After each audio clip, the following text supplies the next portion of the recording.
რა გჭირდება იმისათვის, რომ მართლა კარგი კომპანია გახადო შენი სტარტაპი? ყველაზე გადამწყვეტი არის ორგანიზაციული კულტურა. აი აქ კიდევ უფრო ბევრი ადამიანი იჭედება.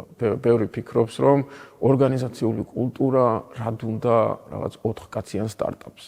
ზუსტად მან გჭირდება ორგანიზაციული კულტურა და 1000 კაციან კორპორაციაზე ბევრად უფრო გჭირდება. იმიტომ რომ იმ 4 ადამიანში გინდა არ გინდა ყალიბდება რაღაც არაფორმალური ფამილარული ურთიერთობა, მეგობრობაც კი, რომელიც მერე, როდესაც მართლა კომპანია ხდები, მართლა ინვესტიციას მოიზიდავ, გრანტს მოიგებ თუ მოიზიდავ თუ რაც არის, ეს ურთიერთობა ხანდახან დამანგრეველი ხდება. იმიტომ რომ უნდა გაიაზრონ ადამიანებმა, რომ მართლა რაღაცას ვქმნით, მართლა კომპანია ვართ, მართლა სტრუქტურა გვაქვს, მართლა ორგანიზაციული კულტურა გვაქვს, მართლა დისციპლინას უნდა მივყვეთ და უნდა მოვიქცეთ როგორც ბიზნესი და აი მან იჭედებიან ხოლმე, იმიტომ რომ იქცევიან როგორც სამეგობრო, საძმაკაცო, სადაქალო და ვისაც უნდა დაიგვიანებს სამსახურში, ვისაც უნდა არ დაესწრება მომხმარებელთან შეხვედრას, ვისაც უნდა რასაც უნდა იმას იზამს და აი მან ჩდება ხოლმე ძალიან დიდი ნაპრალი.